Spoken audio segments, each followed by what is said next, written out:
لک الحمد یا اللہ الصلاۃ والسلام علیک یا رسول اللہ اما بعد۔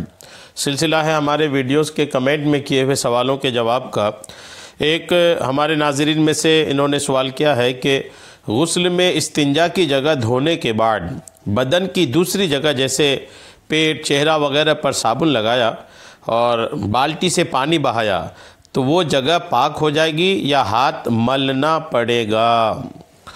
یہ سوال کا خلاصہ کچھ یوں ہے کہ استنجے کی جگہ کو دھویا، اس کے بعد بدن میں صابن وغیرہ لگایا، پھر پانی بہایا، تو اسی سے پاک ہو جائیں گے یا ملنا ضروری ہے؟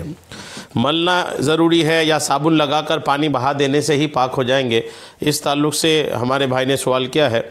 سوال کا جواب آپ سماعت فرمائیں۔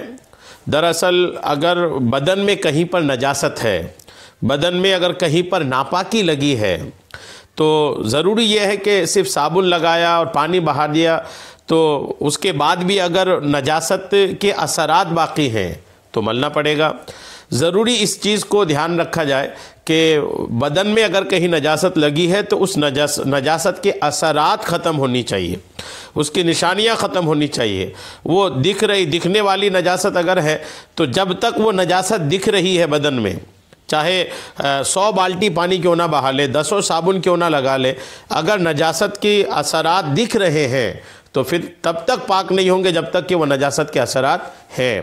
ہاں، نجاست کے اثرات اگر ایک بار میں ہی ختم ہو گئے تو ایک بار میں ہی پاک ہو گئے، تو ملنا یا صابن لگانا یا پانی بہانا یہ ساری چیزیں تو ذریعے ہیں۔ اصل چیز یہ ہے کہ نجاست اگر لگی ہے تو وہ نجاست کے اثرات ختم ہونی چاہیے۔ نجاست کے اثرات جب تک ہیں تب تک پاک نہیں کہلائیں گے۔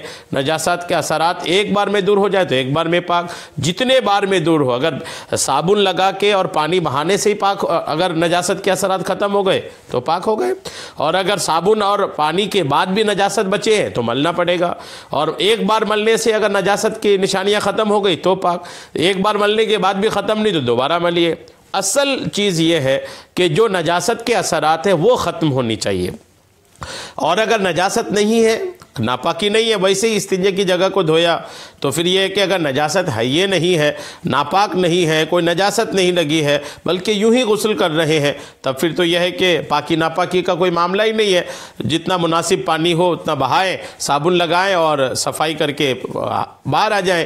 یہ تو اگر ناپاکی نہیں لگی تو معاملہ ہے، اور اگر ناپاکی لگی ہے تو بار بار میں اس کو ریپیٹ کر رہا ہوں کہ کتنا پانی بہا رہے ہیں، کتنا صابن لگا رہے ہیں، کتنا مل رہے ہیں، یہ اپنی جگہ ہے۔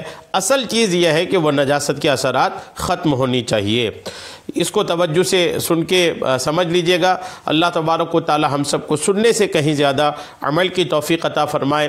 آمین بجاہ النبی الامین صلی اللہ تعالی علیہ وسلم۔